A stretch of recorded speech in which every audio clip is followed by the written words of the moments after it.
I feel like the media's role is to report on stories objectively, and so when it comes to promoting gender equality in the workplace, I don't think it's right for them to normally, although obviously I'm a huge proponent of gender equality and issues like that, but I don't think it's their role to have an agenda. So when it comes to issues like equality, civil rights, discrimination, and things like that, I think editorially, like, those pieces are especially important when they're commenting on things that are going on. But in terms of like general media and news and reporting, I think their role is to, once again, explain what's going on in an objective, factual type of way. So using stats that maybe reflect inequalities, and using information that's related to discrimination and things like that, and making sure that information is out there. If that's promoting gender equality, then that's a positive thing, but I think it is done on an objective basis. And like the way I come to that is because we have issues with, you know, gender equality in the United States, but there's some countries where they have different kinds of equality issues. Some states where, or some nations where citizens can't vote. And so when news is reported on that, theoretically it's like, they can't vote, you know, like that's not great, but they don't say that. They just say these people can't vote, and allows you to have your own perspective, compare that to your own worldview, and kind of come to that on your own, I would say.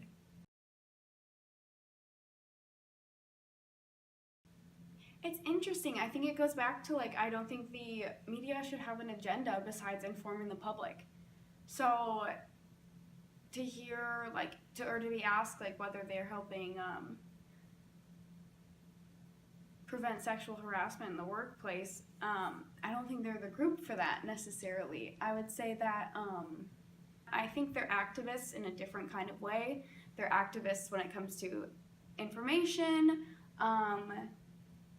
giving knowledge to the public. I think they're activists in a different kind of way that hopefully remains on objective, and also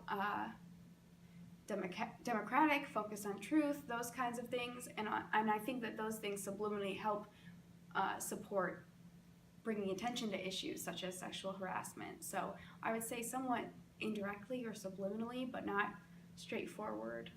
They're not straightforward campaigning for those issues.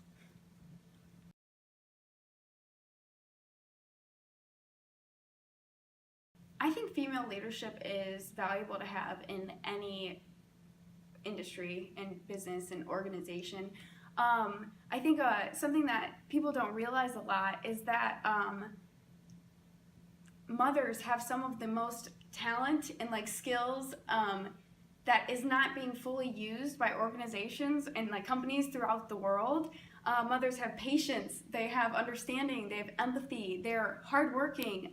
Hardworking is even when they're not getting paid for all the work they do. There's so many skills that, for example, yeah, like mothers build up over time, often like, you know, managing the whole household, as you might notice, that aren't being fully taken advantage of and aren't helping a lot of companies to bring those qualities into action. So I think that female leadership is always great to have a part of it. And I don't know if it's necessarily that male leaders have to be replaced with women, but rather that there should be a mix of different backgrounds and voices, and even that on so many other levels as well. I think there should also be leadership, people in leadership who have disabilities, people of color, of course, in leadership roles. I think as many different worldviews as we can bring into the workplace, the better we can understand all of the people who are making a living there. Employees always do best when they are when they're supported and understood and appreciated, and to have people who understand where they're coming from is essential to making that happen.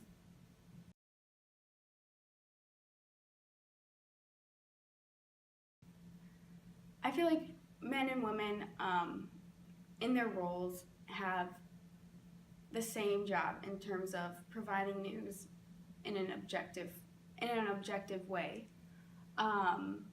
However, they're going to have backgrounds that allow them opinions, allow them experience that might even differ, that might differ in some ways. And back to what I said about having diverse voices and people there, it can allow perspectives that are sometimes crucial in understanding certain news stories. So if there was a team of all men reporting on sexual allegations from, let's say, a Supreme Court nominee on a couple of women, if it was all men reporting on that who had never been involved in anything like that, I think that we would be lacking a perspective that needs to be there to make sure that other voices are heard. So off of that, I would say that they have the same role in their job, inform the public, but their perspective allows them that extra opportunity to make sure that the details that might be left out otherwise are included in reporting on news.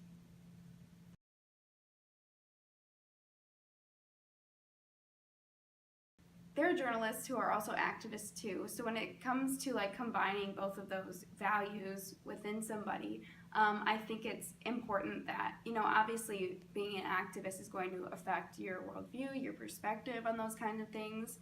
Once again, though, bringing a valuable perspective because they're representing people who are activists slightly, but I don't think that should affect the way that they objectively report. It's important to be there to assess the situation, but when it comes to those two things, like being an activist and being a reporter, I don't think being an activist is the role of a reporter. It's something they can do on the outside, but I think that's where intervening might stop, because as a journalist, you inform. As an activist, that's where you have that opportunity to intervene and fight back, and I think balancing that is something that a lot of journalists have to learn how to do over time.